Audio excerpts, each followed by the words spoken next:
प्रीती आम्हा सर्वांवर आहे, म्हणून तर आम्ही सर्वजण एकत्र आहोत, तुझं गौरव करत आहोत, तुझी महिमा करत आहोत पित्या. आणि तुझ्या महिमेसाठी आम्ही एकत्र असताना आम्ही विनंती करतो की प्रभुदेवा तुझ्या वचनातून आम्हा सगळ्यांची बोल प्रभुदेवा, आमचा आत्मा तुझ्या वचनाशी जोडला जाऊ दे प्रभुदेवा. आणि जे आमच्यासाठी राखून ठेवलेलं आहे प्रभुदेवा, ते प्रभुदेवा आमच्या समोर प्रकट कर प्रभू. आणि त्याच्याद्वारे आमची आत्मिक उन्नती होऊ दे, त्याच्याद्वारे आम्ही तुझी स्तुती जास्तीत जास्त करता यावी यासाठी आम्हाला मदत कर.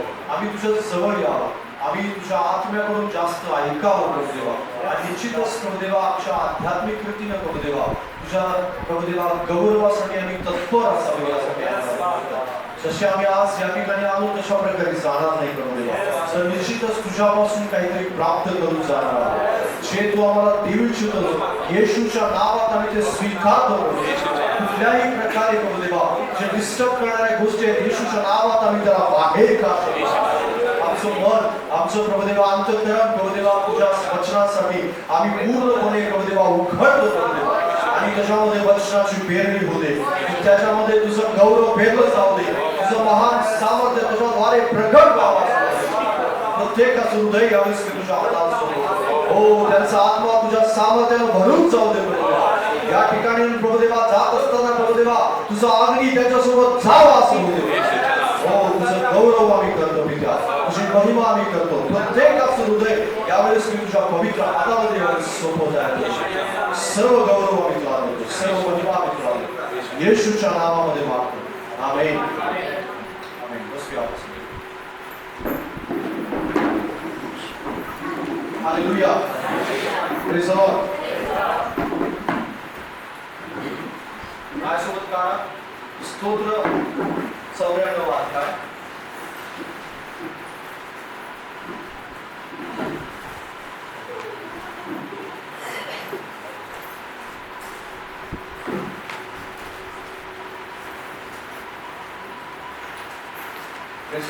स्तोत्र संहिता 94 अध्याय 12 वचन. हे परमेश्वरा, ज्या मनुष्याला तू शिस्त लावतोस आणि ज्याला तू आपल्या नियमशास्त्रातून शिकवतोस तो धन्य. Praise the Lord. हालेलुया. आज आपण एका नवीन गोष्टीची पाहणार आहोत. आणि पवित्र आत्मा तुमच्यामध्ये कधी काम करतो आणि कधी काम करत नाही, आणि त्याला काम करण्यासाठी आवश्यक असणाऱ्या काही गोष्टी आहेत. पवित्र आत्म्याला काम करण्यासाठी आवश्यक असणाऱ्या काही गोष्टी आहेत आणि त्या गोष्टी आपण या ठिकाणी पाहणार आहोत. पहिली गोष्ट आहे त्याच्यामध्ये शिस्तबद्ध किंवा डिसिप्लिन ज्याला आपण म्हटलेलं आहे. डिसिप्लिन नसेल तर पवित्र आत्मा कधीच काम नाही करू शकत.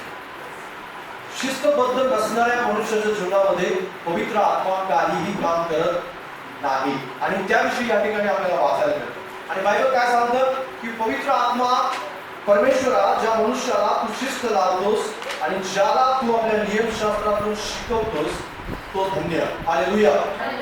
पवित्र आत्मा आपल्या जीवनामध्ये त्याच वेळेस मुख्यत्वे करून काम करू शकतो की ज्या वेळेस त्याला काम करण्यासाठी जो मनुष्य ज्याच्यामध्ये त्याला काम करायचं आहे किंवा ज्याच्याद्वारे काम करून घ्यायचं आहे तो मनुष्य शिस्तबद्ध असायला हवा.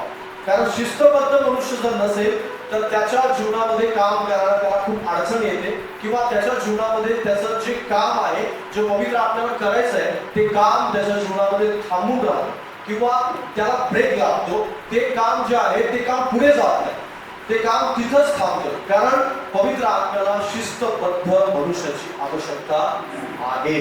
शिस्तबद्ध जोपर्यंत आपण होत नाही तोपर्यंत तो वाट पाहतो, तोपर्यंत तो शिस्तबद्ध बनवण्यासाठी प्रयत्न करतो. आणि म्हणून तर दावीद या ठिकाणी स्तोत्रामध्ये असं म्हणतो की ज्या मनुष्याला तू शिस्त लावतोस तो मनुष्य धन्य.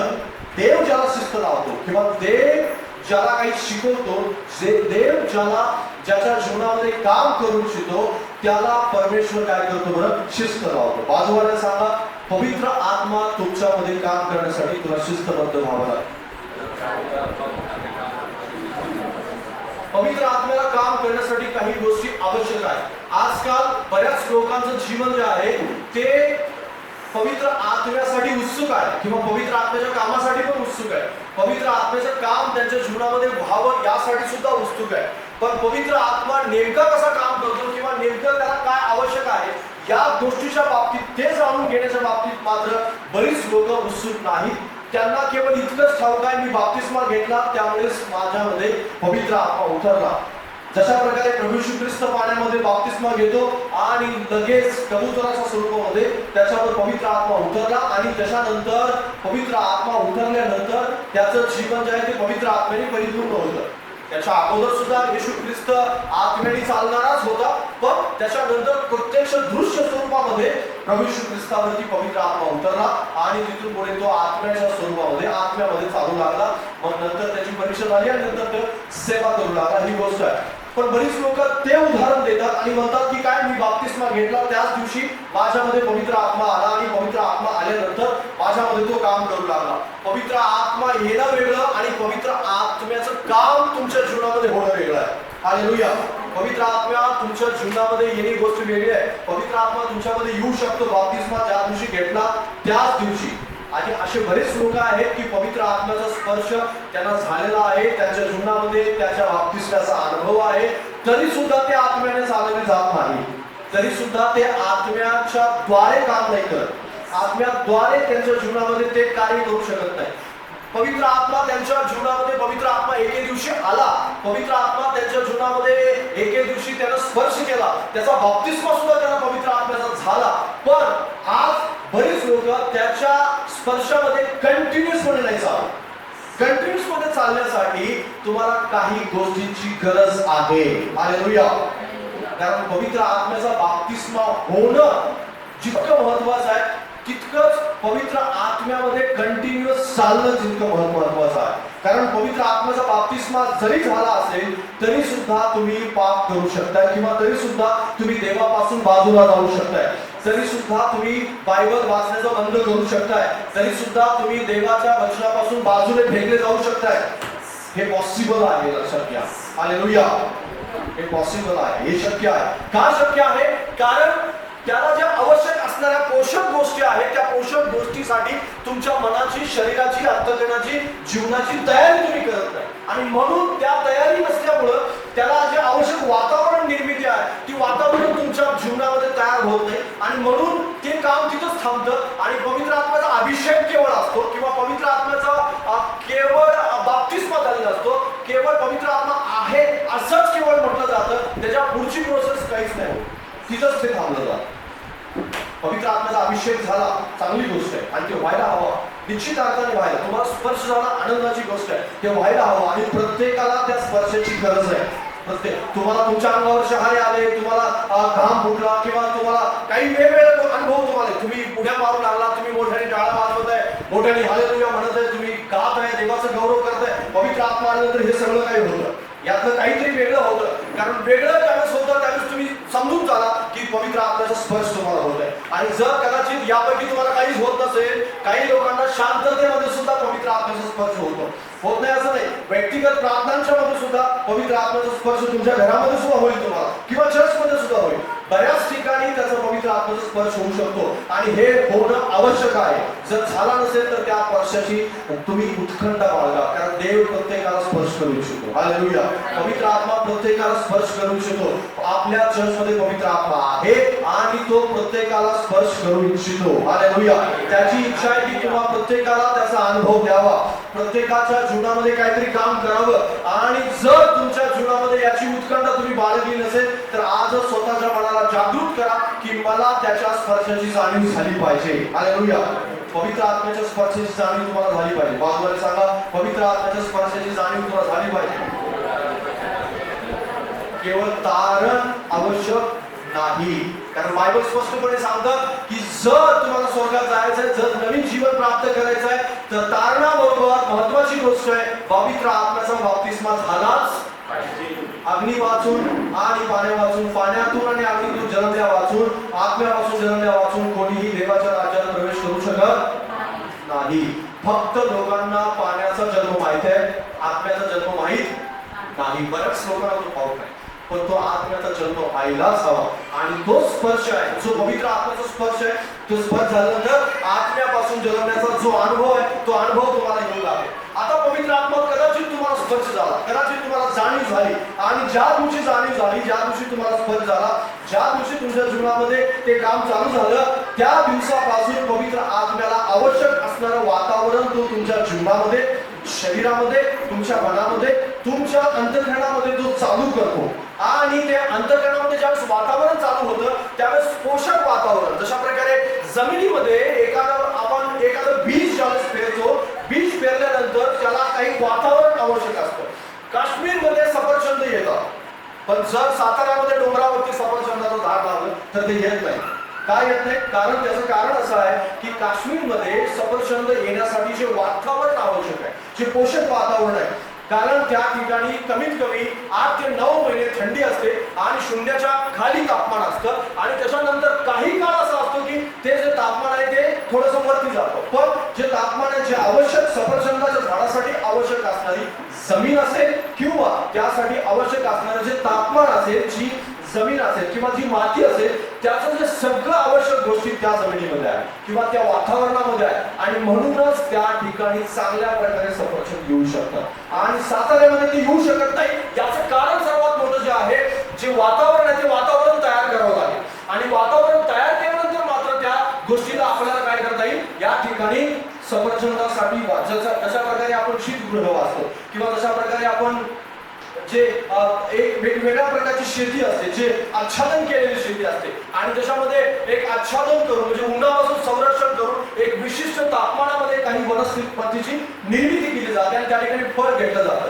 आणि अशा प्रकारची वातावरण निर्मिती केल्यानंतर आपण जे पीक त्या जमिनीमध्ये येणार नाही ते पीक घेऊ शकतो. हालेलुया. समजतं मी तुम्हाला काय सांगतो?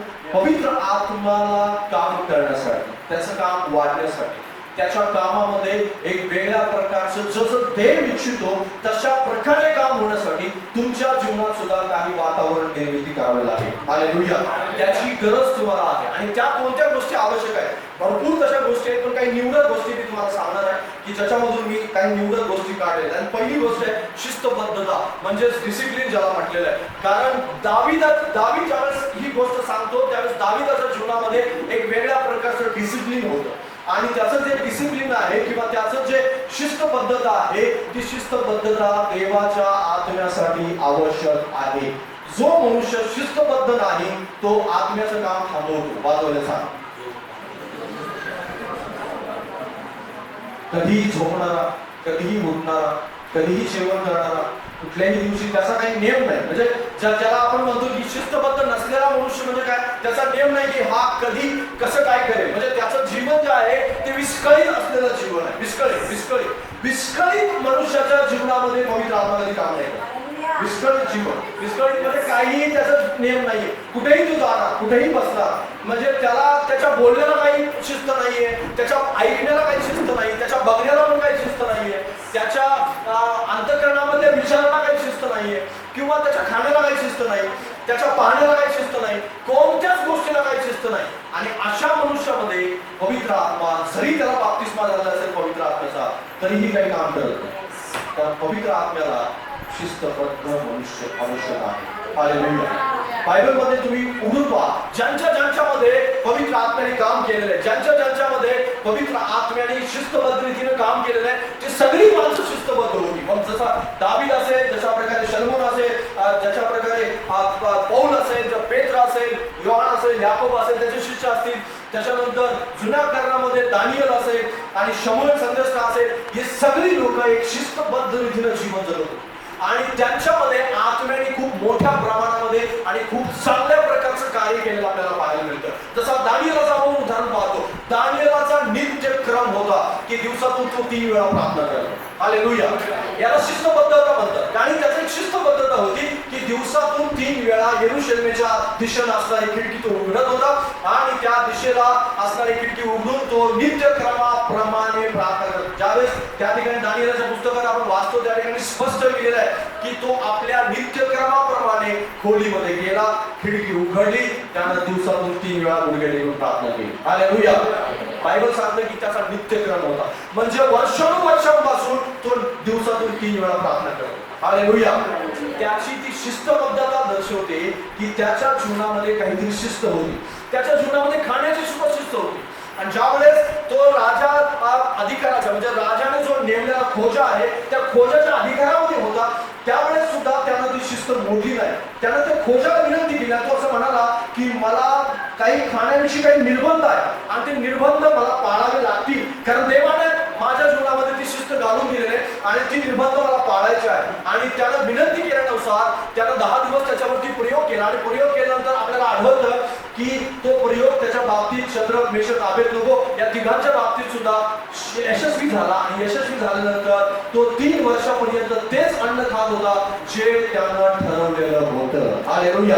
त्याच्यापेक्षा खूप चांगल्या प्रकारची पकवानं त्या ठिकाणी होती, खूप चांगल्या प्रकारचं अन्न त्या ठिकाणी मिळत होतं आणि खूप चांगल्या प्रकारे म्हणजे जे राजा खात होता ते त्या ठिकाणी मिळत होतं, पण त्याची शिस्त मात्र त्यानं मोडली नाही. हालेलुया.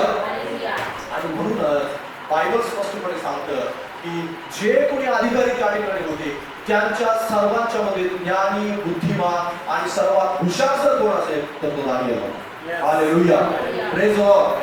कारण देवाच्या आत्म्याशिवाय हे शक्य नाही. सर्वांच्या मध्ये हुशार आहे, सर्वांच्या मध्ये सरची फक्त बोटाने जे भिंतीवर लिहिलेलं जे अक्षर आहेत ते अक्षर म्हणजे अक्षर वाचणं हे शक्य नाही. जो स्वर्गीय भाषेमध्ये लिहिलेले अक्षर हे वाचणं शक्य नाही आत्म्याशिवाय. हालेलुया. बायबल स्पष्टपणे सांगतं म्हणे तके फासी जे अक्षर आहेत हे स्वर्गीय शब्द होते, फक्त दानिएलने वाचले केवळ आणि केवळ आत्म्याद्वारे. हालेलुया. लक्षात घ्या, जर आत्मा तुमच्यामध्ये काम करावं असं असेल तुम्हाला तर तुम्हाला शिस्त असायलाच हवी. शिस्तबद्ध माणसाच्या जीवनातच पवित्र आत्मा काम करतो. जो शिस्तबद्ध नाही त्याच्यामध्ये पवित्र आत्मा काही काम करू शकत नाही. वाचा माझ्याबरोबर यिर्मयाच्या पुस्तकाचा 10वा अध्याय.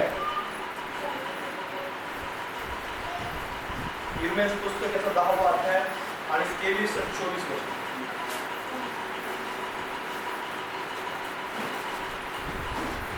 23-24 वाचा.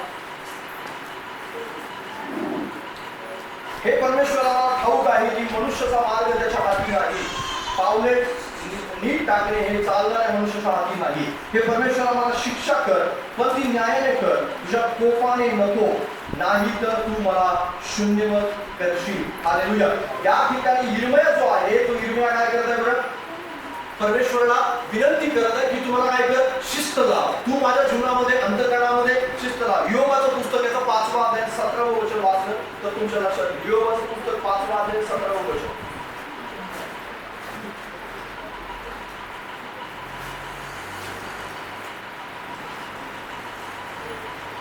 योग 5:17. पहा, ईश्वर ज्याचे शासन करतो तो पुरुष धन्य, म्हणून सर्वसमर्थाचे शासन तुच्छ मानू नको. Hallelujah. Praise the Lord. English Bible मध्ये त्याला डिसिप्लिन म्हटलेलं आहे. हे जे शासन या ठिकाणी शब्द आहे ना, इंग्लिश मध्ये त्याचा शब्द डिसिप्लिन म्हटलेला आहे. म्हणजे देव ज्याला शिस्त लावतो, देव ज्याला शिस्तबद्धता शिकवत आहे तो मनुष्य काय आहे बरं? धन्य आहे. जर समजा तुम्ही पवित्र आत्मा आल्यानंतर शिस्तबद्ध नसाल तर पवित्र आत्मा तुम्हाला शिस्तबद्ध बनवण्याची इच्छा बाळगतो. हालेलुया. पवित्र आत्मा तुम्हाला शिस्तबद्ध बनवू इच्छितो, कारण शिस्तबद्ध मनुष्यामध्ये त्याला कार्य करणं सोपं जातं. शिस्तबद्ध मनुष्याला त्याला सांगणं सोपं जातं. ज्याच्या जीवनामध्ये काही नेम नाही तो कधी काय करेल, त्याच्या जीवनामध्ये पवित्र आत्मा काम करायला त्याला खूप अडचण होते, त्याला खूप प्रॉब्लेम्स क्रिएट होतात. त्याला असं वाटतं की अरे ह्याचा काही नेम नाही, हा कधी काय बोलेल, हा याचा काही नेम नाही की हा कधी काय कोणतं काम करेल, उपवास करेल की नाही हे पण माहित नाही याला, आणि हा प्रार्थना करेल की नाही हे पण याला काय माहित नाही. म्हणजे याचा काही नित्यक्रम ठरलेला नाही. ना प्रार्थनेचा नित्यक्रम आहे, ना बायबल वाचण्याचा नित्यक्रम आहे, ना फास्टिंग करण्याचा नित्यक्रम आहे, ना देवाची आज्ञा पाळण्याचा नित्यक्रम आहे, ना दान देण्याचा नित्यक्रम आहे. तो पवित्र आत्मा तुमच्यामध्ये का करतो? कारण पवित्र आत्म्याला हे सगळ्या गोष्टीचं शिस्तबद्धता हवी. मग प्रार्थना करण्याचं डिसिप्लिन हवंय, त्याला देवाचं गौरव करण्याचं डिसिप्लिन हवंय. त्याला हवंय की तुम्ही देवाचं वचन वाचण्याच्या बाबतीत एक शिस्तबद्धता आणावी तुमच्या जीवनामध्ये. त्याला हवंय की तुमच्या जीवनामध्ये त्याला देवाला देण्याच्या बाबतीत सुद्धा एक शिस्तबद्धता असावी. हे माझं काम आहे प्रभूजी, आणि मी हे करत राहणार आणि मरेपर्यंत करत राहणार. हालेलुया. पवित्र आत्म्याला काम करण्यासाठी अशा मनुष्याची आवश्यकता आहे. देव जर तुम्ही तसे नसाल तर देव तुम्हाला बनवण्यासाठी प्रयत्न करतो, आणि देव तुम्हाला तसं बनवण्यासाठी काम करतो तुमच्यामध्ये. आणि बायबल स्पष्टपणे सांगतं की असा मनुष्य धन्य आहे की देव ज्याला डिसिप्लिन मध्ये आणतो. हालेलुया. जर देव तुम्हाला डिसिप्लिन मध्ये आणत असेल, मग मारून मुटकून का असेना, पळायला लावून किंवा अजून वेगवेगळ्या प्रकारचे, कारण लहानपणी ज्यावेळेस आपण लहान होतो त्यावेळेस शाळेमध्ये वेगवेगळ्या प्रकारचे, कारण ज्यावेळेस लिहू लागायचो त्यावेळेस हात दुखायचा, बोट दुखायचं, आणि मग आई समोर तो लाट चालतो. आईला म्हणाला की बाबा मुलांना चालत नाही. आता मात्र शाळेमध्ये मारायचं बंद केलेलं आहे. पण जुन्या काळामध्ये ज्यावेळेस आम्ही शाळेमध्ये जात होतो त्यावेळेस जरी असं म्हटलं की बोट दुखतंय, त्यावेळेस जे बोट दुखतंय त्याच्यावर छडी बरोबर नाही. त्यासाठी हे होतं शिस्त लावण्यासाठी. कारण लिहायला बोटांना शिस्त लावावी. त्या मनुष्याला जो मुलगा अगदी कंटाळा करतो शाळेमध्ये जाण्याचा त्याला शिस्त लावावी यासाठी ते होतं. आणि वेगवेगळ्या प्रकारची कारणं द्यायची आणि जितकी कारणं दिली तितका मार बसायचा. आणि ही मार कशासाठी बसायचा? कारण शिस्त लावावी. हालेलुया. आजच्या त्या मुलाला शिस्त लावण्यासाठी खूप काही कष्ट घ्यावं लागतात. त्याला मोबाईल द्यावा लागतो त्यावेळेस शिस्त लागते. त्याला तू शांत बस, मोबाईल घे पण शांत बस असं म्हटलं जातं. टीव्ही बघ पण शांत बस. शांत बसवायचं तर ही वेगळी कारण आहे. पण त्यावेळेस शांत बसण्यासाठी एकच फटका काढली होता. एक फटका दिला की गप्प वागते, दिवसभर गप्प, अजिबात काय नाही. चटका दिला की शांत बसतो. शिस्त लावली पाहिजे. आणि देव जराची अशी शिस्त लावतो. मोशेला देवाने पळून जायला लावलं, पळून गेलं का? कारण त्याला 40 दिवस त्याला नम्र करायचं, 40 वर्ष त्याला नम्र करायचं. तो असा व्यक्ती त्याला बनवायचं होतं की 40 वर्ष इस्रायल लोकांचं पुढारीपण करत असताना वेगवेगळ्या प्रकारच्या अडचणी येणार होत्या. मग समुद्र येणार होता, मग लोक त्याच्यावर दगड घेऊन येणार होते, मारणा आकाशातून पडेल की नाही याच्याविषयी काही गॅरंटी नव्हती. आणि त्याच्यानंतर मांसासाठी लोक त्याला भांडणार होते आणि वेगवेगळ्या प्रकारच्या गोष्टी घडणार होत्या. आणि हे सगळं घडत असताना राजाची गरज नव्हती. हालेलुया. हे सगळं घडत असताना मिसर देशाच्या राजाची गरज नव्हती. हे सगळं घडत असताना अधिकाराची गरज नव्हती. हे सगळं घडत असताना नम्र माणसाची गरज होती. हालेलुया. हे सगळं घडण्यासाठी एका शिस्तबद्ध माणसाची गरज होती. आणि तो शिस्तबद्ध मनुष्य बनवण्यासाठी 40 वर्ष देवाला काम करावं लागलं. हालेलुया. 40 वर्षानंतर देवाने त्याच्या जीवनामध्ये त्याला एक वेगळ्या प्रकारची बाणी ऐकवली आणि देव म्हणाला, चल आता मी तुला मिसर देशामध्ये घेऊन जातो आणि त्या ठिकाणी तू इस्रायलचा पुढारी होणार आहे. हालेलुया. परमेश्वर आपल्या जीवनामध्ये शिस्त लावण्यासाठी जाणीवपूर्वक काही गोष्टी घडवतो आणि ते स्वीकारायच्या. आणि स्वीकारून आपल्याला काय करायचंय? शिस्त स्वीकारायची आणि म्हणायचंय की हो पवित्र आत्मा तू माझ्यामध्ये काम करू इच्छितोस म्हणून तू मला इथून घेऊन जात. हालेलुया. शिस्त लावण्यासाठी कष्ट पडतात, छडी बसते, कधी कधी मार बसतो, कधी कधी आपल्याला वेदना होतात. आणि अंतःकरणातून काही गोष्टी अनावश्यक जे आपल्याला प्रिय वाटतं ते अनावश्यक असतं ऍक्च्युली आपल्या जीवनामध्ये, ते आपल्याला काढावं लागतं. आणि ते काढल्यानंतर मात्र देव म्हणतो की हा आता तू आत्म्याचं काम स्वीकारण्यासाठी योग्य व्यक्ती आहेस. हालेलुया. नाही तर कुणालाही उचललं आणि देव कुणालाही कुठेही उभं करत नाही. लक्षात घ्या. त्याला उभं करायचं आहे तर त्याला शिस्त लावतो देव, त्याला बनवतो, घडवतो. आणि जशा प्रकारे मागील आठवड्यामध्ये आपण शिकलो की जर कोण्यावरचा म्हणजे कोपऱ्यावरचा दगड जर बनायचा आहे, कोणशीला जर बनायचा आहे तर कोणशीला होण्यासाठी अनावश्यक गोष्टी काढून टाकतो आणि मग कोणशिलेवरती बसवतो. हालेलुया. कुठल्याही दगडाला उचलून देव कोणशिलेवरती बसवत नाही. त्याला शिस्त लावतो. शिस्तबद्ध मनुष्यामध्येच पवित्र आत्मा काम करतो. अन्यथा पवित्र आत्म्याला काम करण्यासाठी तुम्हाला शिस्त लावावी लागेल. आणि परमेश्वराचं वचन सांगतं नीतिसूत्रे याचा 5वा अध्याय आणि 17व्या वर्षामध्ये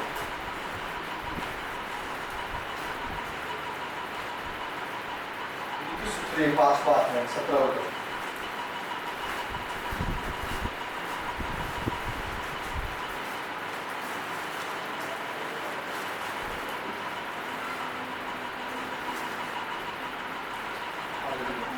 अध्याय आणि 20वा वर्ष.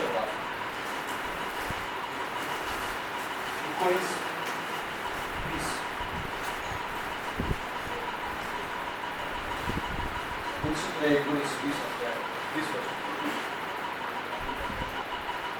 सुबोधायक व शिक्षण स्वीकार म्हणजे आपल्या उरलेल्या आयुष्यात उत्सुकतेपणे वागशील. हालेलुया. अजून एक वचन वाचा इब्री लोकांसोबत 12वा अध्याय 18वा वर्ष.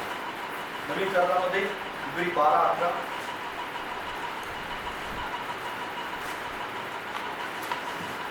कोणतीही शिक्षा तात्कालिक आनंदाची वाटत नाही, उलट खेदाची वाटते.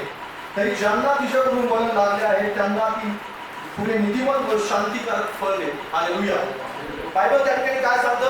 कोणतीही शिक्षा तात्कालिक म्हणजे कोणतीही शिस्त तात्कालिक आनंदाची वाटत नाही. कारण ज्या वेळेस आपल्याला शिक्षा मिळत असते किंवा आपल्याला ज्यावेळेस डिसिप्लिन लावलं जात असतं किंवा शिस्तबद्धता लावली जात असते त्यावेळेस आपल्याला कठीण वाटतं. आपल्याला असं वाटतं की हे अवघड आहे, हे सहन करण्यासाठी शक्य नाहीये. पण बायबल स्पष्टपणे सांगतं की जरी असं वाटत असेल तरी पण आपल्याला नीतिमत्व म्हणजेच काय की तिच्याकडून आपल्याला नीतिमत्व व शांतिकारक अशा प्रकारचं फळ मिळणार असतं. आणि म्हणून त्या शिक्षेद्वारे परमेश्वर आपल्याला काहीतरी शिकवत असतो, सांगत असतो, आपल्याला घडवत असतो, बनवत असतो. कशासाठी? पवित्र आत्म्याचं काम आपल्या जीवनामध्ये व्हावं असं. हालेलुया. कारण पवित्र आत्म्याला तुमच्यामध्ये बदल घडवायचा आहे. पवित्र आत्म्याला तुम्हाला त्याच्या उपयोगासाठी असणारं चांगलं पात्र बनवायचं आहे. आणि जर त्याला चांगलं पात्र बनवायचं आहे तर पवित्र आत्म्याला शिस्तबद्ध मनुष्याची गरज आहे. बेशिस्त मनुष्याच्या जीवनामध्ये पवित्र आत्मा कधीच काम करणार नाही. आणि जर बेशिस्त तुम्ही असाल तर तुम्हाला पवित्र आत्मा शिस्त लावण्यासाठी काम करेल. तुमच्यावरती मेहनत घेतली जाईल, तुमच्यासाठी काहीतरी प्रयत्न केले जातील. आणि त्या स्वर्गाच्या प्रयत्नांना कधीही नावे ठेवू नका. कधीही तुमच्या जीवनामध्ये असं म्हणू नका की हे तारण मला का, माझ्या जीवनामध्ये हे संकट का, माझ्या जीवनामध्ये ही छडी का. हे सगळं काही तुम्हाला शिस्त लावण्यासाठी असेल. आणि ज्यावेळेस शिस्त लागेल त्यावेळेस तुम्ही म्हणाल की पवित्र आत्म्याला हे करायचं होतं, म्हणून देवाने मला शिस्तीतून देव घेऊन गेला, शिक्षेतून मला देव घेऊन गेला. हे डिसिप्लिन लावल्यामुळं मी आज शिकलेलो आहे, उभा राहिलो देवाच्या गौरवासाठी आणि मी एक चांगलं पात्र बनलेलं. हालेलुया. आणि म्हणून पवित्र आत्मा कधीही बेशिस्त माणसाच्या जीवनामध्ये काम करत नाही. हालेलुया. माझ्याबरोबर दुसरे नीतिमत्व पहिला अध्याय 7 वचन वाचा आणि त्याच्यानंतर पुढच्या मार्गात जाऊ. दुसरे नीतिमत्व पहिला अध्याय 7 वचन. कारण देवाने आपल्याला भित्रेपणाचा नव्हे, सामर्थ्याचा, प्रीतीचा व संयमाचा आत्मा दिलेला आहे. हालेलुया. परमेश्वराचा आत्मा संयमनाचा आत्मा. संयमनाचा म्हणजे कंट्रोलचा आत्मा आहे किंवा तो शिस्तबद्धतेचा आत्मा आहे.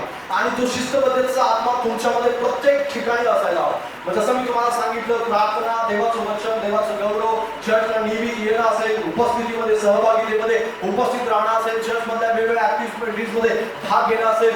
समजा तुमच्यामध्ये पवित्र आत्मा आहे तर कुठे बोलायचं, कधी बोलायचं, काय बोलायचं या सगळ्या गोष्टीची जाणीव तुम्हाला असली पाहिजे. कुठं व्यक्त व्हायचं, कुठं नाही व्यक्त व्हायचं या सगळ्या गोष्टी सुद्धा पवित्र आत्मा तुम्हाला शिकवत राहील. जरी समजा पवित्र आत्म्याने तुम्हाला उद्या जाऊन काही दान दिलं आणि पवित्र आत्म्याचं काही वरदान तुमच्याजवळ असेल आणि तुम्हाला कुठं भविष्यवाणी करायची आहे, कुठं भविष्यवाणी नाही करायची याच्याविषयी सुद्धा पवित्र आत्मा तुम्हाला संयम शिकवेल. हालेलुया. नाही तर आजकाल सगळीकडे सुटलेले संदेश, सगळीकडे आज भविष्यवक्ते आहे आणि ते कुठेही काहीही बोलतात आणि त्यांच्या खोट्या भविष्यामुळे, खोट्या वेगवेगळ्या प्रकारच्या खोट्या सांगण्यामुळे लोकांचं जीवन बर्बाद झालेलं आहे, खूप खराब झाले. कारण का? त्यांना माहिती नाही की त्यांच्याजवळ जे दान दिले ते संयमाचं दान आहे. हालेलुया. आणि ते योग्य प्रकारेच वापरता आलं पाहिजे. आणि जर समजा योग्य प्रकारे वापरलं नाही तर निश्चित अर्थाने त्याचा गैरवापर सुद्धा होऊ शकतो. त्याच्याद्वारे खूप मोठं नुकसान सुद्धा लोकांचं होऊ शकतं. आणि म्हणून पवित्र आत्म्याला संयमी मनुष्य हवा आहे, शिस्तबद्ध कसं व्हावे. दुसरा मुद्दा, पवित्र आत्मा कृतज्ञ माणसाच्या जीवनामध्ये कधीच काम करत नाही. कृतज्ञ मनुष्य, कृतज्ञ समर्थ. कृतज्ञ म्हणजे काय? वाचा माझ्याबरोबर लूकासुवार्ता 17वा अध्याय. लूकासुवार्ता 17वा अध्याय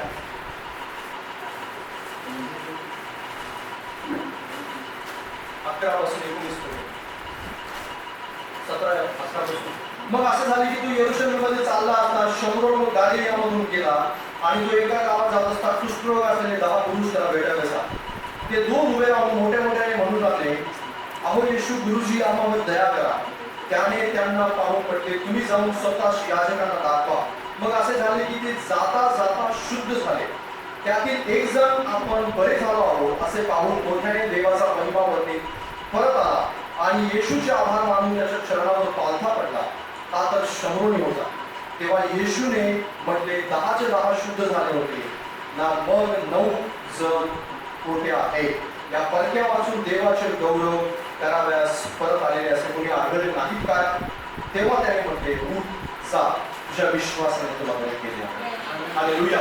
आता या ठिकाणी एक गौरव करण्यात आलेला मनुष्याविषयी आपण वाचतो आणि 10 कुष्ठरोगी होते. 10 कुष्ठरोग्यांच्या पैकी 10च्या 10 बरे झाले. येशू ख्रिस्ताने सांगितलं, जा याजकाला दाखवा. आणि त्याच्यानंतर 10 मधील एक जण मात्र पळत धावत प्रभू येशू ख्रिस्ताकडे येतो आणि तो म्हणतो की मी बरा झालो म्हणून प्रभूचं गौरव करतो, त्याची महिमा करतो. पण 9 जण मात्र देवाकडे, येशूकडे परत आलेले आपल्याला पाहायला मिळत नाही. ते कृतज्ञ होते, ते देवाच्या गौरवासाठी तयार असलेले व्यक्ती नव्हते. आणि बऱ्यापैकी आज पवित्र आत्मा ज्यांच्या जीवनामध्ये काम करू इच्छितो अशी बरीच लोक आज कृतज्ञतेने वागत आहेत आणि म्हणून त्यांच्या जीवनामध्ये पवित्र आत्म्याच्या कार्याला मर्यादा येतात. पवित्र आत्म्याच्या कार्याला तिथं थांबवलं जातं. पवित्र आत्मा त्यांच्यामध्ये जे उत्सुकतेने काम करू इच्छितो ते करू शकत नाही. याचं कारण सर्वात मोठं काय असतं बरं? ते कृतज्ञता. त्यांना देवाचा गौरव करायला लाज वाटते. मनुष्याला धन्यवाद द्यायला लाज वाटते. थँक्यू म्हणायला काय वाटते? लाज वाटते. त्यांना देवाची महिमा करायला ज्याचं श्रेय त्याला द्यायला लाज वाटते. आणि ज्यावेळेस तुम्हाला अशा प्रकारे लाज वाटेल त्यावेळेस आत्मा तुमच्यात काम करणार नाही हे लक्षात ठेवा. कारण थँक्यू म्हणायला आपण लाजलं नाही. देवाचं गौरव करायला कधीच लाजलं नाही पाहिजे. ज्याला असं लाज वाटेल त्याच्या जीवनामध्ये आत्म्याचं काम थंड बसण्यात पडले. थंड बसत. तो आत्मा आहे म्हणायला फक्त त्याच्या जीवनामध्ये आहे. फक्त आहे. कधी काही मला आत्म्याचा अभिषेक झाला होता. आत्मा आला होता. पण तो आत्मा निघून गेला ते त्याला पण कळत. कारण आत्मा येतो आवाज करून जातो मात्र शांतपणे. आत्मा आवाज करून येतो जातो शांतपणे. आणि शांतपणे कधी निघून गेला हे त्याला सुद्धा समजलेलं नाही. कारण का? तो कृतज्ञ नाही. तुमच्या जीवनामध्ये देवानं छोट्यातलं छोटं, कारण देव कधी छोटं करत नाही, खूप मोठं काम करत असतं. हालेलुया. पण जर समजा तुमच्या जीवनामध्ये काहीही काम केलं असेल त्या सगळ्या कामाच्या बाबतीत तुम्हाला धन्यवाद द्यायला शिकलं पाहिजे.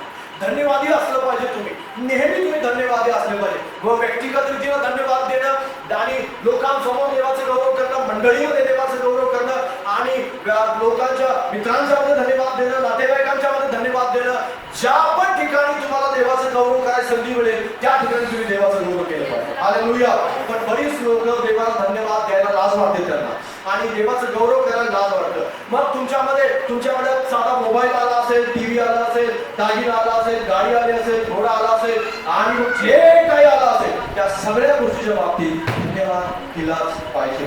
दाविदाच्या जीवनामध्ये सर्वात महत्वाची गोष्ट कोणती असेल? महत्वाची गोष्ट तर ती कोणती होती माहिती? दावीद देवाचं गौरव नित्य करणारा. हालेलुया. सर्वात महत्वाचं त्याच्या जीवनातलं मोठं पातक होतं. त्या मोठ्या पातकापासून वाचण्याचं सर्वात मोठं कारण जर कोणतं असेल तर ते धन्यवादी होता. तो धन्यवादी होता आणि म्हणून तो सहजपणे वाचू शकला. मग सहजपणे त्याच्यातून बाहेर येऊ शकला. जो धन्यवादी नाही ना तो पापात अडकून राहतो. जो धन्यवादी नाही तो आत्म्यापासून बाहेर फेकला जातो. जो धन्यवादी नाही त्याच्या जीवनामध्ये कधी दुष्टात्म्याचं काम चालू हे त्याला सुद्धा कळत नाही. कारण का? देवाचं छोट्यातलं छोटं काम त्याला देवाचं गौरव करण्याला त्याला जमलेलं नसतं. काही लोक कृतज्ञतेनं आपल्या जीवनामध्ये आणि त्यात काय एवढं धन्यवाद द्यायचं. आणि तुम्ही माझे मित्र आहात आणि देव तर आहे, तो माझा मित्र आहे, तो माझा पिता आहे, तो माझा जवळचा आहे आणि त्याला धन्यवाद देण्याची काही गरज नाही. ही वेगळ्या प्रकारची मानसिकता आहे बघा, लक्षात घ्या. कारण असं म्हटलं जातं की मित्रांच्या मध्ये थँक्यू नसतं. मित्रांच्या मध्ये थँक्यू सॉरी काही नसतं. पण देवामध्ये तसं नाही. पण हालेलुया. देवामध्ये असं नाही. ही वर देवामध्ये आली तर खोटी कर. म्हणजे देवा समोर आले जरी देव येशूला तुम्ही मित्र म्हणत असाल, जरी देव अब्रामाला आपला मित्र म्हणतो आणि कदाचित तुम्ही जर देवा अब्रामा इतके जवळ गेला तुम्हालाही देव मित्र म्हणेल. पण देवामध्ये थँक्यू सॉरी या दोन्ही गोष्टी आहेत. हालेलुया. पाप केलं तर त्या ठिकाणी क्षमा मागितलीच पाहिजे. त्याचं मस्त आहे. आणि जर देवाने काम केलेलं आहे तर त्याचा धन्यवाद दिलाच पाहिजे. हे मस्त आहे. हालेलुया.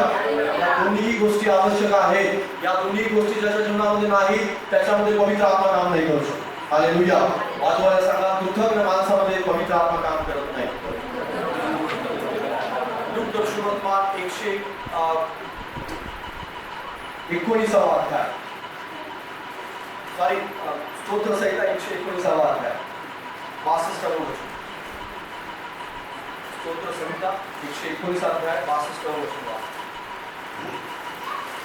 तुम्ही ही वचन लिहून घेऊ शकता. दावीदाने कशा प्रकारे धन्यवाद दिले. 62 अध्याय 62 वचन 119-62. तुझ्या न्याय निर्णयाबद्दल तुझे उपकार स्मरण कराव्यास मी मध्यरात्री उठतो. हालेलुया. दावीद काय म्हणतो की तुझा न्याय निर्णय असतो आणि तू जे काही माझ्या जीवनामध्ये करतोस त्या सगळ्या गोष्टीबद्दल मी तुझं गौरव करायला कधी उठतो?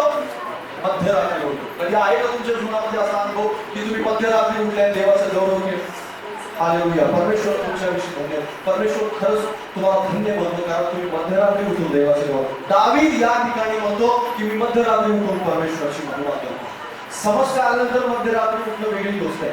पण तुमच्या जीवनामध्ये अडचणी कोणत्याच नाही, आशीर्वाद आहेत आणि तुम्ही धन्यवाद द्यायसाठी रात्रीचं उठलाय.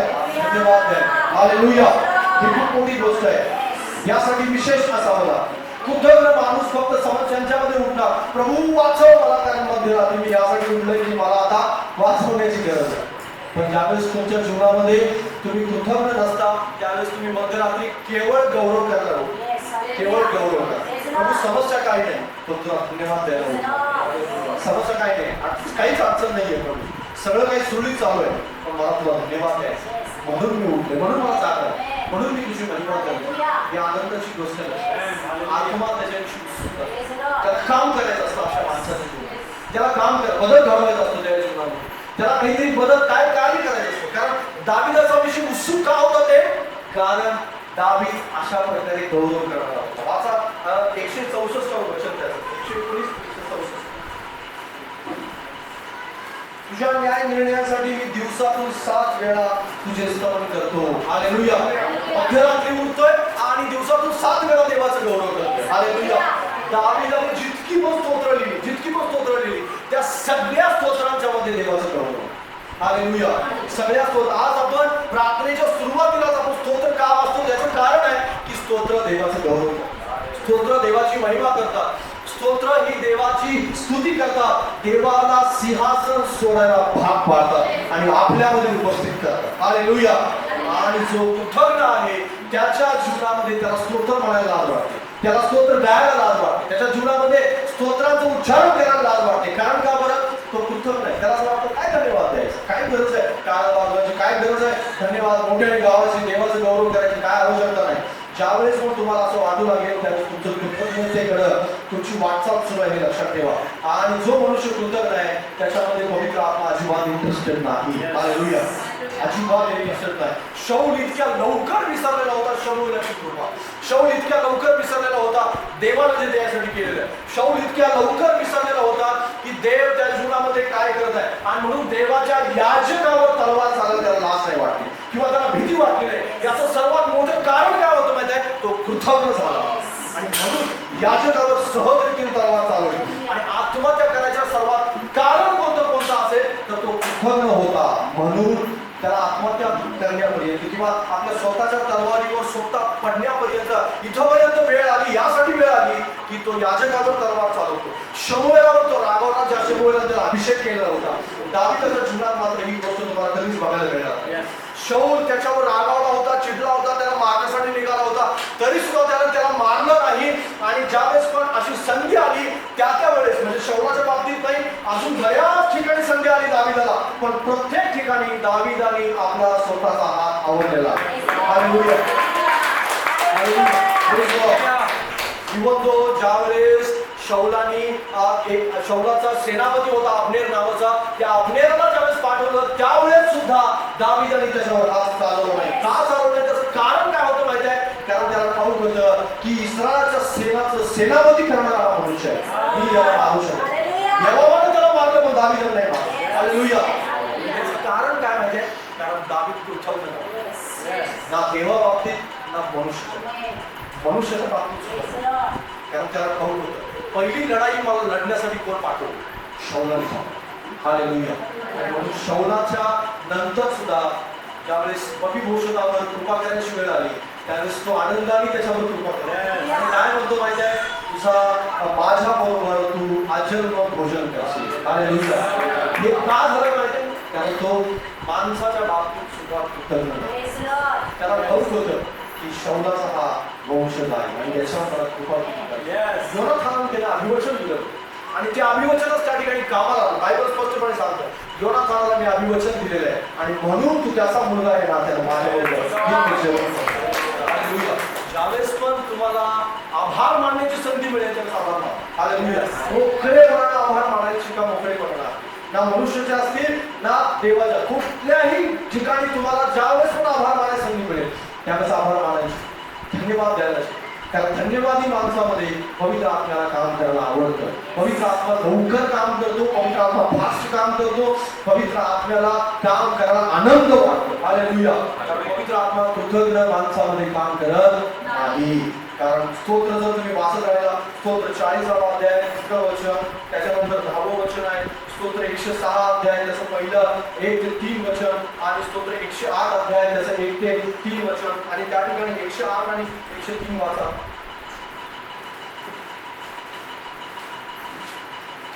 8:1-3. हे देवा माझे मन स्थिर आहे, मी ध्याईन, मी जीवे व्हावे, स्तोत्र गाईन, हे सतारी हे बिने जागृत व्हावी, प्रभातीला जागे करेन. हे परमेश्वरा, लोकांमध्ये मी तुझे उपकार स्मरण करीन, राष्ट्रामध्ये तुझे स्तोत्रे गाईन. हालेलुया.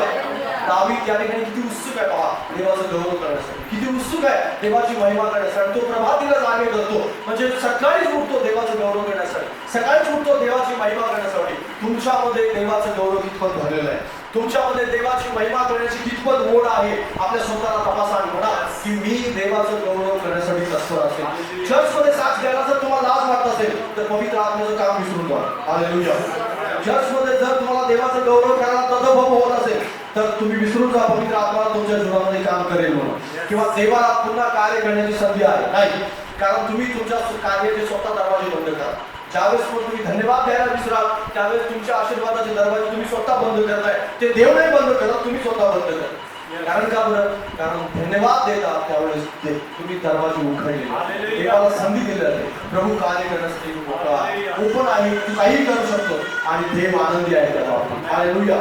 पवित्र आत्मा जो मनुष्य आभार मानण्यासाठी तयार आहे त्या मनुष्याच्या जीवनामध्ये नेहमी काम, छोट्यातलं छोटं काम मनुष्याने केलं असेल किंवा देवाने केलं असेल, त्या प्रत्येक गोष्टीच्या बाबतीत नेहमी आभार मानायला शिका. कृतज्ञ कधीच बनू नका. तुमच्या अंतःकरणामध्ये नेहमी आभाराचं प्रदर्शन असलं पाहिजे. तिसरी गोष्ट, नम्र लोकांच्या जीवनामध्ये पवित्र आत्मा खूप सोप्या पद्धतीने काम करतो. पहिले पेत्र 5:6. पहिले पेत्र 5:6.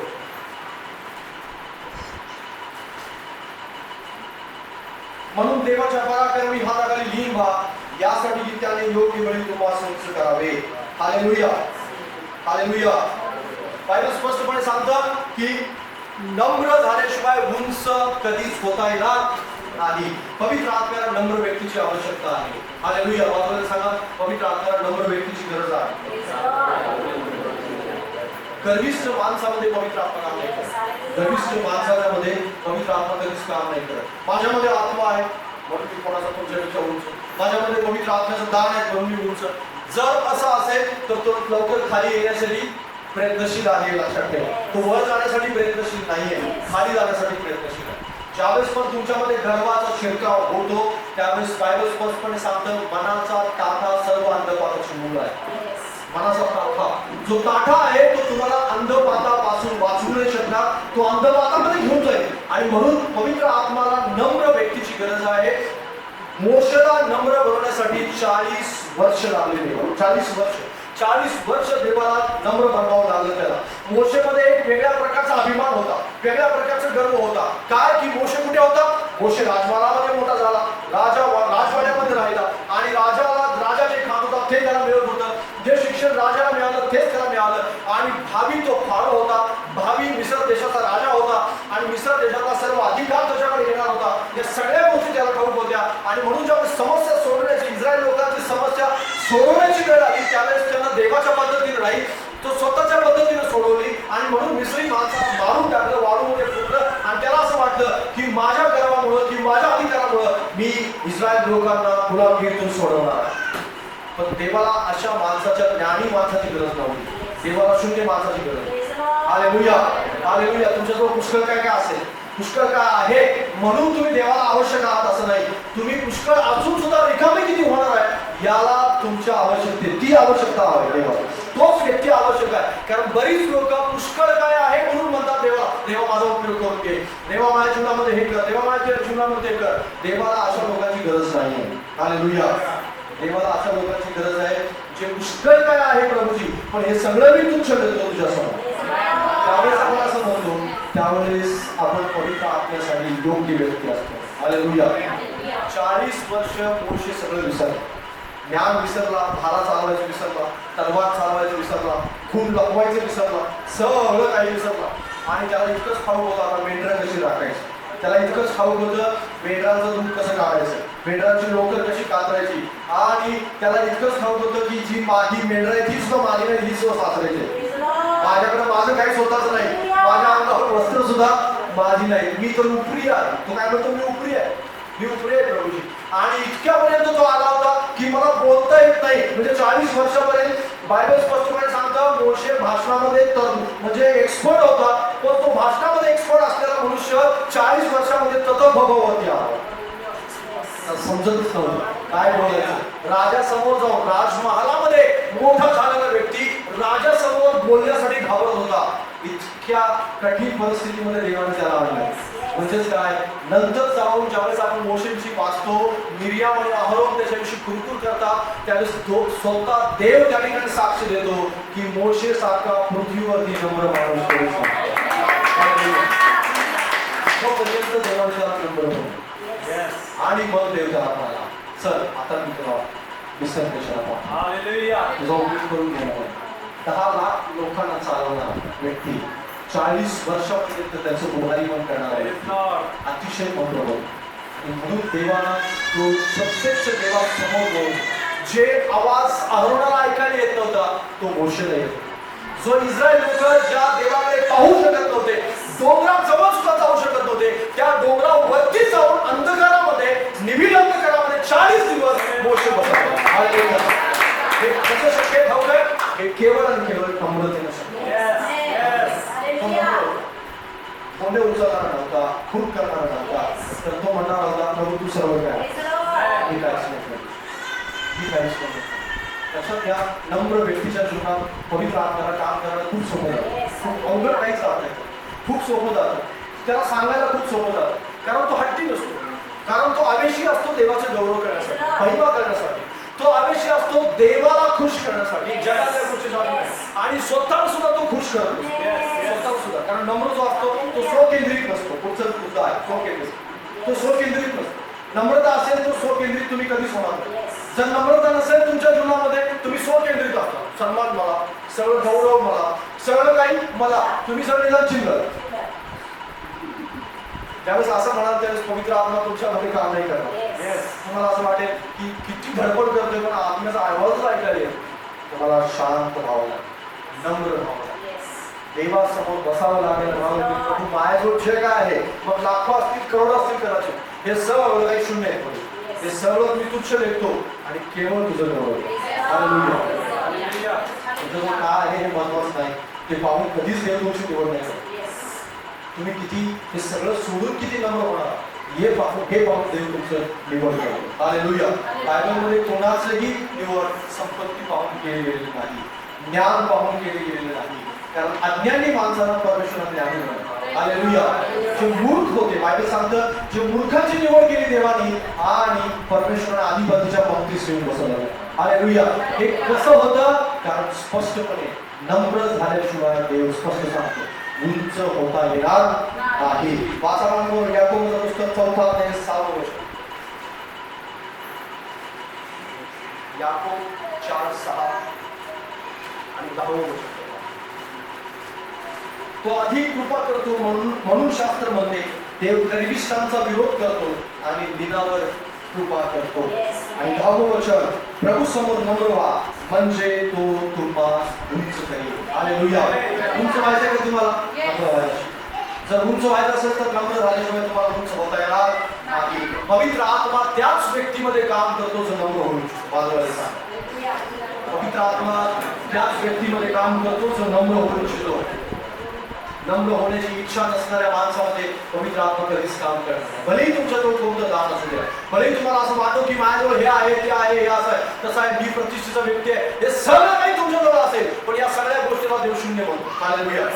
जे काय असेल तुमच्याजवळ ते शून्य आहे सगळं, पण जो शून्य होऊ इच्छितो त्याच्या जीवनामध्ये पवित्र आत्मा काम करतो, अन्यथा त्या जीवनामध्ये कधीच काम होणार नाही. आणि म्हणून त्याला नम्र लोकांची गरज आहे, गर्विष्ठ लोकांची त्याला आवश्यकता नाही. नीतिसूत्र याचा 15वा अध्याय आणि 33वा वचन. नीतिसूत्र 15वा अध्याय 33 वचन.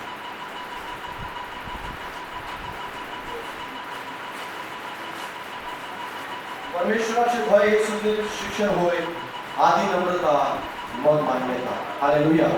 बायबल स्पष्टपणे सांगते की आधी नम्रता मगच मान्यता. नम्रतेशिवाय कधीच मान्यता मिळू शकत नाही. आणि म्हणून तुम्हाला नम्र व्हावं लागेल.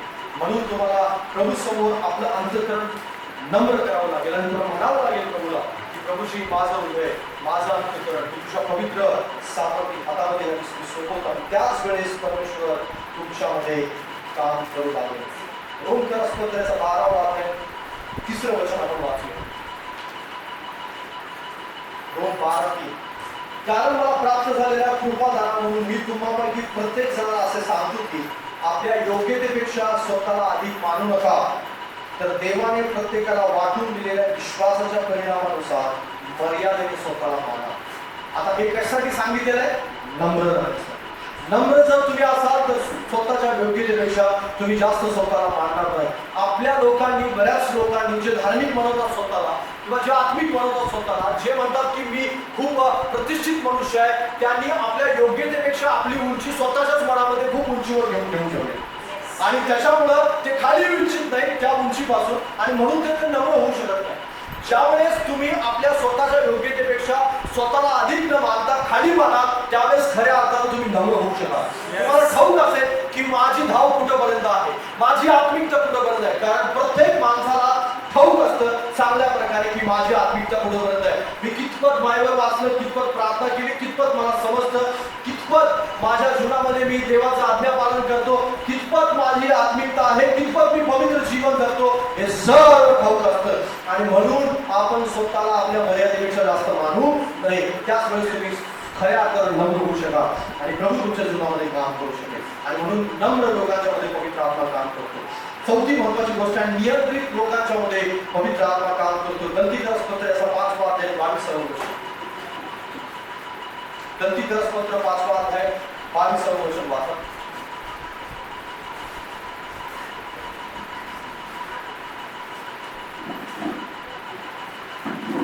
आत्म्याद्वारे निष्पन्न होणारे फळ प्रीती, आनंद, शांती, सहनशीलता, ममता, चांगुलपणा, विश्वासूपणा, सौम्यता, इंद्रिय दमन ही आहे. अशा नियमाविरुद्ध नियमशास्त्र नाही. हालेलुया. बायबल काय सांगतो त्या ठिकाणी?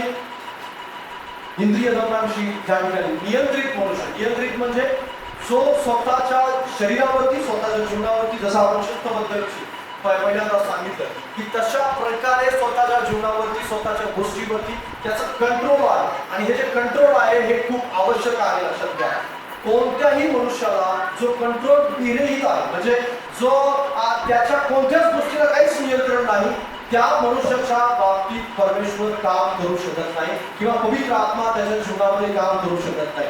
तुमच्या प्रत्येक गोष्टीला काहीतरी मर्यादा असली पाहिजे, कंट्रोल असलं पाहिजे. जो मर्यादेच्या बाहेर जीवन जगतो त्याच्या जीवनामध्ये पवित्र आत्म्याला काम करायला स्वतः मर्यादा येतात. तो थांबतो, त्याचं काम थांबतं. कारण काही लोकांच्या बाबतीत आत्मिक माणसाला काही मर्यादा घालून दिले देवाने. जरी बायबलमध्ये लिहिलेलं नाही तरी सुद्धा काही मर्यादा अशा आहेत की त्या मर्यादा आपण स्वतःला घातल्या गेल्या पाहिजे. मी इथं जाऊ शकतो, मी याच ठिकाणी भेट देऊ शकतो, याच ठिकाणी मला थांबता येतं, याच ठिकाणी मला बोलता येतं, याच ठिकाणी मला काम करता येतं, याच ठिकाणी मला उपस्थित राहता येतं किंवा इतकंच मला बोलता येतं. या पलीकडे जे काही करायचं आहे हे सगळं मला करता येत नाही. इथंपर्यंतच माझी धाव आहे, याच्या पलीकडे देवाने मला परवानगी दिलेली नाही. हालेलुया. आत्मिक माणसांनी स्वतः आपल्या जीवनामध्ये आपल्याला कंट्रोल घातलं गेलं पाहिजे किंवा मर्यादा घालून दिल्या गेल्या पाहिजे. जर मर्यादा नसतील तर निश्चित अर्थाने पवित्र आत्मा तुमच्यामध्ये काम करणार नाही. हालेलुया. मर्यादा तुम्ही स्वतः घातल्या पाहिजे तुमच्या जीवनामध्ये. बायबलमध्ये पुष्कळ अशी माणसं आहेत की त्यांनी मर्यादेचं उल्लंघन ज्यावेळेस केलं त्यावेळेस त्यांच्या जीवनामध्ये त्यांना पाहायला मिळालं की खूप पवित्र आत्मा त्यांच्यातून निघून गेला, देवाचा आत्मा त्यांच्यामधून निघून गेला. शमशोनाचं उदाहरण आपण पाहतो. शमशोन आपल्या जीवनामध्ये आपल्या मर्यादेचं उल्लंघन करतो आणि उल्लंघन केल्यानंतर आपल्याला पाहायला मिळतं की त्याला देवाचा आत्मा सोडून गेला. हालेलुया. तो पलिष्ठामध्ये जाऊन राहिला, इथंपर्यंत ठीक होतं. पलिष्ठांच्या घरामध्ये राहिला, इथंपर्यंत ठीक होतं. दलिलेच्या घरामध्ये राहिला, इथंपर्यंत सुद्धा ठीक होतं. दलिलेच्या मांडीवर डोकं ठेवलं त्यांनी, इथंपर्यंत मात्र त्यांनी मर्यादा सोडली होती. आणि ती मर्यादा इथंपर्यंत सोडली की दलिला त्याला समोर राहिली, दलिला त्याच्याकडे गुपित जाणून घेत राहिली आणि एक वेळेस नाही, 2 वेळेस नाही, 3ऱ्या वेळेपर्यंत तो खोटं बोलत राहिला. पण तिथून पुढे मात्र तो खोटं बोलू शकला नाही, कारण त्याच्या अगोदरच त्याने आपली मर्यादा ओलांडली होती. आणि बायबल स्पष्टपणे सांगतं, ज्यावेळेस त्याचे केस कापले गेले, त्यावेळेस त्याला हे माहितीच नव्हतं की आत्मा मला सोडून गेलेला. आत्मा त्याला सोडून गेला. का आत्मा सोडून गेला होता? याचं सर्वात मोठं कारण होतं की त्याला काही मर्यादा होती. बलिष्ठमध्ये जाण्यासाठी त्याला परवानगी होती, पण बलिष्ठमध्ये जाऊन तिथं काय करायचंय या गोष्टीला काहीतरी कंट्रोल असायला हवं होतं. ते कंट्रोल त्यांनी स्वतःच्या जीवनावरती, स्वतःच्या आयुष्यावरती घातलं नाही, आणि ते कंट्रोल नसल्या कारणानं त्याच्या जीवनामध्ये त्याला खूप मोठ्या संकटाला सामोरं जावं लागलं. जो सामर्थ्य व्यक्ती होता, वेशीचे आरससहित वेशीचे दरवाजे उचलून घेणारा असा व्यक्ती, एकाच गाढवाच्या जांभळाने फक्त हजारो लोकांना मारणारा व्यक्ती धान्य दळायला बसला. त्याचे डोळे फोडण्यात आले. का? कारण कंट्रोल नव्हतं. कंट्रोल खूप महत्वाची गोष्ट लक्षात घ्या. आत्मा जर आवश्यक असेल तुमच्या जीवनामध्ये, जर पवित्र आत्म्याने काम करावं असं वाटत असेल तर कंट्रोल असलंच पाहिजे. ते मस्त आहे, गरजेचं आहे. कंट्रोल नसेल तर निश्चित अर्थाने तुम्ही अमर्यादित व्हा, आणि अमर्यादित माणसाचा देव उपयोग नाही करत. अमर्यादित मनुष्यावरती देव काम नाही करू शकत. त्याच्या जीवनामध्ये काही त्याला करता येतं, कारण तो अमर्यादित आहे सगळ्याच गोष्टींच्या, आणि अमर्यादित माणसाच्या जीवनामध्ये त्याला काम करता येणार नाही. पहिले पेट्रोचा पहिला अध्याय 6वं वर्ष पहा. त्याविषयी तुम्ही उल्हास करता, तरी आता थोडा वेळ भाग पडले, तसे निर्णया परीक्षामध्ये दुःख सोसले.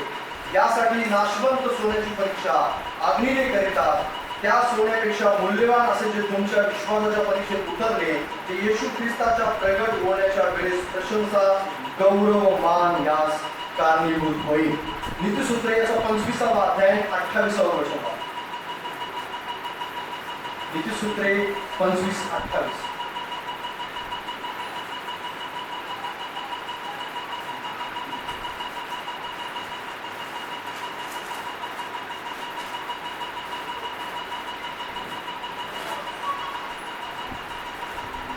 नीतिसूत्रे 25वा अध्याय 28वं वचन. ज्या मनुष्याचे चित्त स्वाधीन नाही, गावचूस असलेल्या पडकं गाव कसं असतं की ज्याला कोणत्याही प्रकारची वेस्ट नाही, कोणतीही आडभिंत नाहीये, कोणीही त्या ठिकाणी येऊ शकतं, कोणीही त्या ठिकाणी जाऊ शकतं. तुमचं मन, तुमचं हृदय, तुमचं अंतःकरण, तुमचं जीवन अशा प्रकारचं असलं नाही पाहिजे. त्याला काहीतरी कंट्रोल असलं पाहिजे. मग तुम्ही मोबाईल पाहता त्याला कंट्रोल असलं पाहिजे, टीव्ही पाहता त्याला कंट्रोल असलं पाहिजे, आणि बाहेर जाता तिथं कंट्रोल असलं पाहिजे, कुणाकडे बसता तिथं कंट्रोल असलं पाहिजे, आणि सगळ्याच ठिकाणी तुम्ही कंट्रोलमध्ये असलं पाहिजे. नाहीतर बसलाय गप्पा मारत 4 तास, पवित्र आत्मा असलेल्या व्यक्ती 4 तास गप्पा मारत बसत नाही, तिकडचा निंदा करत बसत नाही. पवित्र आत्म्याने जो चालवला जातो त्याच्या जीवनामध्ये कंट्रोल आवश्यक आहे. मग प्रत्येक गोष्टीसाठी त्याला कंट्रोल ठेवणं आवश्यकच आहे. जो कंट्रोलमध्ये राहत नाही, पवित्र आत्म्याला मर्यादा आहे. त्याच्या कामामध्ये पवित्र आत्मा काम करू शकत. पवित्र आत्म्याला त्या ठिकाणी आपसूक काय येतं बरं, त्याला स्वतःहून कंट्रोल मध्ये राहावं लागतं. त्याला असं वाटतं की अरे हा मनुष्य कंट्रोल मध्ये राहत नाही, जे मी याच्यावरून करून घेऊ इच्छितो ते करण्यासाठी मला मर्यादा आली. कारण पवित्र आत्मा ज्यावेळेस नेमकं काम करणार असतो त्यावेळेस आपण दुसऱ्या कुठल्यातरी कामात बसतो, दुसऱ्या कुठल्यातरी गोष्टीमध्ये बसतो, आणि निश्चित अर्थाने पवित्र आत्म्याला अशा दुसऱ्या गोष्टीमध्ये व्यस्त असणाऱ्या माणसाची गरज नाही. त्याला कंट्रोलमध्ये राहणार आहोत. उपलब्ध असणाऱ्या माणसाची गरज आहे. उपलब्ध पाहिजे तुम्ही उपलब्ध पाहिजे. तुम्ही म्हटलं पाहिजे प्रार्थना करायची आहे, हो मी उपलब्ध आहे. देवाचा गौरव करायचा, मी उपलब्ध आहे. प्रार्थनेला कुठेतरी जायचं आहे, हो मी उपलब्ध आहे. आणि सुरुवात सांगायची आहे, हो मी उपलब्ध आहे. त्याला अशा प्रकारे कंट्रोल नसताना व्यक्ती नेहमी बिझी असतो. त्याला कधीही फोन करा, तो बिझी असतो. त्याला कधीही विचारा, कुठं बिझी आहे. मग मित्रांची पार्टी करायची आहे, त्याला कुठेतरी गप्पा मारायचे, त्या गावाला जायचं, त्या गावाला जायचं, आज कोणाचं लग्न आहे, आज कोणाचं वारसा आहे. छोट्यातला छोटा कार्यक्रमची सुरुवात आहे, छोट्यातला छोटा, आणि वाढदिवसापासून बारशापर्यंत आणि मैतापर्यंत सगळं आहे. आणि असं काही गरज नाही आत्मिक माणसाने की सगळ्याच ठिकाणी उपस्थित राहावं. हालेलुया. आत्मिक माणूस सगळ्याच कार्यक्रमांना उपस्थित राहत नाही, लक्षात घ्या. जर तुम्ही सगळीकडेच उपस्थित राहत असाल तर निश्चित अर्थाने एक गोष्ट लक्षात ठेवा की पवित्र आत्म्याला तुमच्या जीवनामध्ये कार्य करायला मर्यादा येते. तुम्ही जाल तर खरं सगळी माणसं खुश होतील, सगळे लोक तुमच्यावर खुश असतील, पण आत्मा कधी खुश नसेल तुमच्या. पवित्र आत्मा मात्र खुश नसेल. पवित्र आत्मा मात्र तुमच्याविषयी नाराजच असेल. कारण पवित्र आत्मा तुम्ही मागून तर घेतला भरपूर, पण त्याला कार्य करायला मात्र मर्यादा लागली. तुम्ही म्हणाला की बस इथं घेत आलंच ना, आता बस राहा, आता फक्त पैसा कसा मिळेल याच्याविषयी प्रयत्न करतो. कसं काही मी सुखी राहील, आनंदी राहील, मला केक खाऊ दे, मला नॉनव्हेज खाऊ दे, मला हे खाऊ दे. मग पवित्र आत्मा एक दिवस सांगतो, अरे आज उपवास कर, आज नॉनव्हेज खाऊ नकोस, आज काहीतरी तुला मला सांगायचं काय ते. तुम्ही नाही, कारण तुमचं कंट्रोल नाही. का कंट्रोल नाही? कारण तुम्ही अमर्यादित ठेवले, पोटाला अमर्यादित, भावना अमर्यादित आहे. तुम्हाला काहीतरी देव सांगेल की आज जाऊ नकोस बाहेर, आज घरात बस, आज दिवसभर माझ्या सानिध्यामध्ये बस, आज बायबल वाच 1 तासभर, असं काहीतरी सांगेल आत्मा. कारण आत्मा सांगतो असं कर. ज्याला काहीतरी काम करायचं तर सांगतो, आणि जर आत्म्याला काम करायचं आहे तर तुम्हाला कंट्रोलमध्ये राहावं लागेल. मग तुमच्यासमोर एखादा कार्यक्रम असेल आणि तो कार्यक्रम किंवा प्रार्थना करा, या दोन्हीपैकी तुमची निवड करायची. आणि तुम्ही कंट्रोलमध्ये असाल तर तुम्ही प्रार्थनेची निवड करा. हालेलुया. जर कंट्रोलमध्ये नसाल तर तुम्हाला माणसं नाराज होती, मला केलं. आणि सगळीकडेच काही लोक असे असतात आत्म्याला चालवणारे सुद्धा, आत्म्याद्वारे चालवणे जाणारे सगळीकडे उपस्थित, सगळीकडे कुठेही जिथं पण जा आहे तिथं. कुठलाही नातेवाईक आहे तुमचा, जे अगदी नातेवाईक शोधून काढतात उन्हाळ्यामध्ये, या आज याचा वाढ, आज त्याचा लग्नाचा असेल, लहान बाळाचा असेल, मोठ्या माणसाचा, 70 वर्षाच्या माणसाचा असेल, सगळ्यांचे वाढदिवस शोधून काढतात. असं नाही वाढदिवस करणं चूक नाही असं म्हणत नाही, गैरसमज करून घेऊ नका. पण एक गोष्ट आहे की आत्म्याला चालणारा मनुष्य सगळीकडे उपस्थित राहतो. प्रत्येक पार्टीला तुम्ही गेलंच पाहिजे मित्रांच्या, असं काही नाही. तुम्ही एखाद्या पार्टीला नकार देऊ शकता, म्हणू शकता की आज मी प्रार्थना करणार. हालेलुया. एखाद्या वाढदिवसाविषयी म्हणू शकता तुम्ही की आज मी इथं राहणार नाही, आज मी जाणार नाही. हालेलुया. असं म्हणायला पाहिजे. हालेलुया. जो कंट्रोलमध्ये राहतो तो आत्म्याच्या कामाला संधी देतो. हालेलुया. जो कंट्रोलमध्ये राहत नाही तो आत्म्याचं काम थांबवतो, त्याच्याशिवाय स्वतः थांबवत नाही. तर मला ठीक आहे आज तू इथंच बस, पैसा कसा येईल सांगतो, पण पैसा देण्यासाठी आत्मा नाही. हालेलुया. तो मला देवा जवळ घेण्यासाठी, देवा जवळ जावं त्यासाठी आत्मा येईल. शेवटचं गोष्ट वाचा माझ्याबरोबर आणि मग आम्ही बंद करूया. स्वकेंद्रित माणसामध्ये पवित्र आत्मा काम करत नाही. स्वकेंद्रित व्यक्तीच्या जीवनामध्ये कधी पवित्र आत्मा काम करत नाही. स्तोत्र संहिता 119:36. स्तोत्र संहिता 119 अध्याय 26. शेवटचं जो मुद्दा आहे त्यावर पाहत आहोत त्या ठिकाणी 119 माझ्या मनाचा कल अन्याय लाभाकडे नको, तर तुझ्या निर्बंधाकडे असू दे. हालेलुया. आणि अजून एक वचन वाचा, इत्सुद्रे याचा 18वा अध्याय 1 वचन. जो फटकून राहतो तो आपली इच्छा करून पाहतो व त्याला सगळ्या शुद्धतेचा संताप होतो. हालेलुया. स्वार्थी माणसामध्ये पवित्र आत्मा कधी काम करत नाही. स्वार्थी माणसामध्ये पवित्र आत्मा कधी काम करत नाही. आजकाल सेवा म्हणजे बिझनेस आहे. आजकाल सेवा म्हणजे बिझनेस आहे. आजकाल आत्म्याचं काम करायचं म्हणजे बिझनेस आहे, पैसा कमवण्याचं साधन झालं. पण जर तुम्हाला पवित्र आत्म्याद्वारे चालत राहायचंय परेपर्यंत आणि सगळी सेवा करून स्वर्गात जायचंय, तर कधीही स्वार्थी अर्थाने सेवा करू नका किंवा पवित्र आत्म्याचं काम कधीही पवित्र आत्म्याची मदत आपल्या स्वार्थासाठी मागत राहू नका. हालेलुया. आजकाल पवित्र आत्म्याची मदत लोक केवळ स्वार्थासाठी मागतात. मग कदाचित त्यांचं स्वतःचं त्यामध्ये स्वार्थ काय असतो की मला पैसे मिळणार, आर्थिक लाभ होणार. पहिली गोष्ट म्हणजे आर्थिक लाभ. दुसरी गोष्ट स्वतः स्वगौरवासाठी काही लोक पवित्र आत्म्याची मदत मागतात. स्वगौरवासाठी सुद्धा तुम्ही पवित्र आत्म्याची मदत नाही मागू शकत. पवित्र आत्मा स्वगौरवासाठी येत नाही.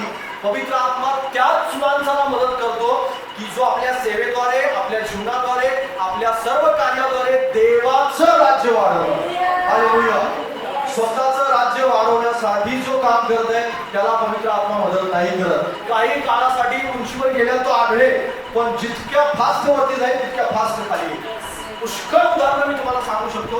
पुष्कळ सेवा असतील, पुष्कळ मास्टर असतील, पुष्कळ देवाचे सेवक असतील की त्यांची सेवा खूप उंचीवरती होते, पण आज खाली आले. का माहितीये? कारण स्वार्थ होता. पैसे कमवण्यासाठी काम केलं. स्वतःचा स्वार्थ साधण्यासाठी, स्वतःचं गौरव साधण्यासाठी केवळ काम केलं. स्वतःच फक्त स्वगौरवासाठी ते काम करत आहे. स्वगौरवासाठी आत्म्याची मदत घेत आहे. आणि एक दिवस स्वगौरव पण निघून गेलं, आत्मा पण निघून गेला, सेवा पण निघून गेली, काहीच राहिलं नाही. आज शून्य आहे. कारण काय माहिती?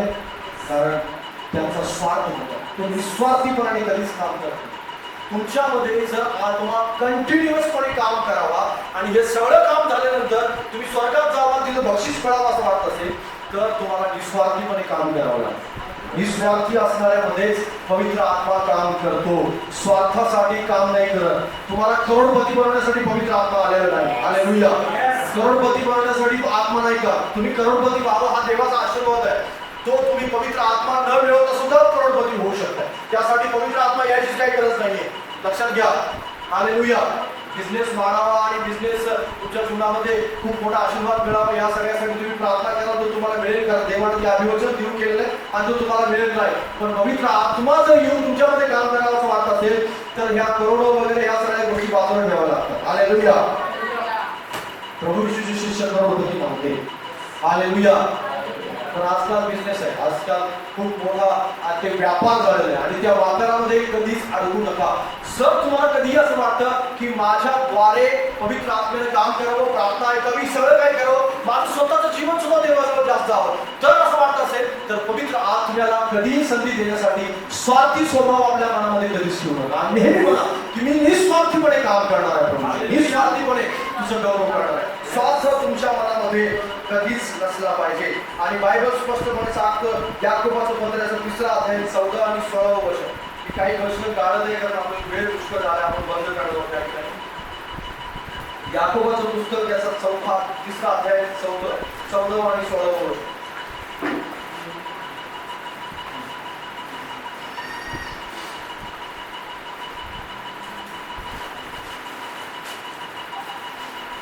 पण तुमच्या मनात तीव्र मत्सर व तड पाडण्याचा स्वभाव आहे तर टाका मिळवू नका, टाका मिळवू नका व सत्याविरुद्ध लवाडी करू नका. 16 वचन. कारण जिथे मत्सर व तड पाडण्याचा स्वभाव आहे तिथे अव्यवस्था व प्रत्येक गर्व आहे. आणि फिलिप्पियर्स पत्र याचा 1ला अध्याय आणि 17 वचन. फिलिप्पियर्स पत्र 1ला अध्याय 17 वचन. पण इतर ते आहे की माझी बंधने अधिक संकटाची व्हावी अशा इच्छेने तट पाडण्याकरता तुझा भावाने ख्रिस्ताची घोषणा करता. 2रा अध्याय आणि 3 आणि 14 वचन. तट पाडण्याचा आत्मा पोकळ दोन मिळवण्याच्या बुद्धीने काहीही करू नका, तर दीनतेने एकमेकांना आपणापेक्षा श्रेष्ठ माना. कोणीही आपलेच हित पाहू नका तर दुसऱ्याचे हित पहा. हालेलुया. निस्वार्थी माणसांची सेवेमध्ये गरज आहे, निस्वार्थी माणसाची प्रभूला गरज आहे, निस्वार्थी माणसाची प्रभूच्या सेवेला आवश्यकता आहे. निस्वार्थी पवित्र आत्म्यासाठी स्वार्थी माणूस गरजेचा नाही. बाजूला सांगा, पवित्र आत्म्यासाठी स्वार्थी माणूस आवश्यक नाही. पवित्र आत्म्याला निस्वार्थी माणसाची आवश्यकता आहे, दुसऱ्याचं हित पाहण्याची आवश्यकता आहे. पवित्र आत्म्याला निस्वार्थी जितकं तुम्ही असाल तितकं तुमच्या जीवनामध्ये पवित्र आत्मा मोठ्याने काम करेल. योना एक स्वार्थी व्यक्ती होता आणि म्हणून तो निनिवेला सोडून तार्शिशला पळून चालला होता. देवाला त्याला खूप कठीण काळातून काही शिकवलं आणि शिकवल्यानंतर मात्र तो अजून सुद्धा शिकलेला नव्हता जोपर्यंत तो देवा मुख्य मुद्दा त्याला सेवा करत होता, तो सांगत नव्हता पुष्कळ काही, पण तो वाट काही पाहत बसला होता पाहिजे की अग्नी आकाशातून पडणारा निनिवेचा नाश होता. हे सगळं काही तो पाहत बसला होता. देव मात्र देवानी निनिवेवर कृपा केली होती याची सुद्धा त्याला आठवण नव्हती. आणि मी सुवार्ता सांगितलीये, मी ज्याला सांगितलं की पापापासून पाठीमागे फिरा, पश्चाताप करा, आणि ज्यांनी पश्चाताप सुद्धा केलाय, पापापासून ते पाठीमागे सुद्धा फिरले, मग यांचा नाश होण्याची काय गरज आहे. पण तो मात्र बसला होता की आता अग्नी पडतो, मग अग्नी पडतो, आता अग्नी पडतो, मग अग्नी पडतो. पण ज्यावेळेस देवाने त्याला उदाहरणातून शिकवलं त्यावेळेस तो समजला. तोपर्यंत त्याला समजलं नाही की देव नेमका कसा आहे. हालेलुया. देव असं म्हणतो की मला निनिवेतल्या प्रत्येक गुराढोरांची काळजी आहे आणि ज्यांना उजव्या डाव्याचा भेद करत नाही अशा प्रत्येक माणसाची चिंता नाही. देव केवळ योनाची चिंता नाही करत. हालेलुया. देव केवळ तुमची चिंता नाही करत, साताऱ्यातल्या प्रत्येक माणसाची चिंता नाही. देव केवळ तुमची चिंता नाही करत, तुमच्या कुटुंबात असणाऱ्या प्रत्येक माणसाची त्याला चिंता आहे. हालेलुया. मला आत्मा मिळाला म्हणून तुम्ही खूप अगदी चंद्रावर पोहोचले, ठीक आहे मग आता तुला मी उचलतो, स्वर्गात घेऊन जातो, यासाठी परमेश्वर नाहीये काम करत. लक्षात घ्या, परमेश्वर यासाठी काम करतो की तुला इथं राहायचंय आणि गुडघ्यावरती प्रार्थना करून सर्व साताऱ्यासाठी प्रार्थना करायची आहे, तुला समर्पण करायचंय आपल्या स्वतःच्या शरीराचं, जायचं स्वतः शरीराला म्हणायचं की प्रभू या लोकांचं तारण कर, माझे अश्रू घडत नाही, माझे अश्रू गायले गेले पाहिजे की लोकांचं तारण झालं पाहिजे. हे करून घ्यायचं तुमच्या. पवित्र आत्म्याला हे तुमच्याकडून करून घ्यायचंय. पवित्र आत्मा यासाठी काम नाही करणार, ठीक आहे तुझं तारण झालं, सर्व काही मिळवलं, जग मिळवलं, चल स्वर्गावर नाही. हालेलुया. पवित्र आत्म्याला काळजी आहे निवेची, तशा प्रकारे सातारा जिल्ह्याची काळजी आहे. म्हणून तर येशू असून आला नाही. हालेलुया. येशू येण्याचं कारण काय माहिती आहे? अजून सुद्धा काही लोक असे आहेत की ज्यांचं तारण होणं बाकी आहे, ज्यांचं उद्धार होणं बाकी आहे, ज्यांच्यासाठी काहीतरी कुणीतरी प्रार्थना करणं आवश्यक आहे. तुम्ही त्या आहात का? हालेलुया. पवित्र आत्मा तुमच्यामध्ये आला. मी तुम्हाला 5 गोष्टी सांगितल्या. पवित्र आत्मा ज्यावेळेस तुमच्यावर येतो, काम करू लागतो, त्यावेळेस या आवश्यक असणाऱ्या गोष्टी, या आवश्यक असणाऱ्या गोष्टी आत्मसात करा आणि पवित्र आत्मा कसा काम करतो हे पहा. आणि तुम्हाला एक अनुभव, अद्भुत अनुभव असेल. तुमच्या जीवनामध्ये अद्भुत गोष्टी घडायला चालू होईल. तुम्हाला कळेल, अरे जे माझ्या जीवनात घडत आहे ते शेजाऱ्यात पण घडत आहे, माझ्या जे घरामध्ये घडत आहे ते शेजारच्या घरामध्ये पण घडत आहे, माझ्या जे घरामध्ये घडत आहे ते कॉलनीमध्ये पण घडत आहे, जे माझ्या घरामध्ये घडत आहे साताऱ्यामध्ये सगळीकडे घडत आहे. हालेलुया. खेड्यापाड्यांच्या मध्ये घडत आहे. हे घडण्यासाठी तुमची गरज आहे. हालेलुया. हे घडण्यासाठी तुमची आवश्यकता आहे. पवित्र आत्म्याला तुमच्यामधून काम करायचं आहे. पवित्र आत्मा तुमच्यामधून काहीतरी करू इच्छितो, ते करण्यासाठी तुमची गरज आहे. हालेलुया. हालेलुया. स्वतःच्या स्वार्थासाठी नका वापर करू. आपलेच हित पाहू नका, जगाचं मन पहा. हालेलुया. दुसऱ्याचं मन हित पहा. आपल्याच शांतीसाठी प्रयत्न करत राहू नका, दुसऱ्यासाठी पण प्रार्थना करा. आपल्या कुटुंबासाठीच केवळ करत राहू नका, तर दुसऱ्यांसाठी पण करायला लागा. कारण देवाला सर्व माणसाची चिंता आहे. प्रभू तुम्हाला आशीर्वादित करूया सर्व.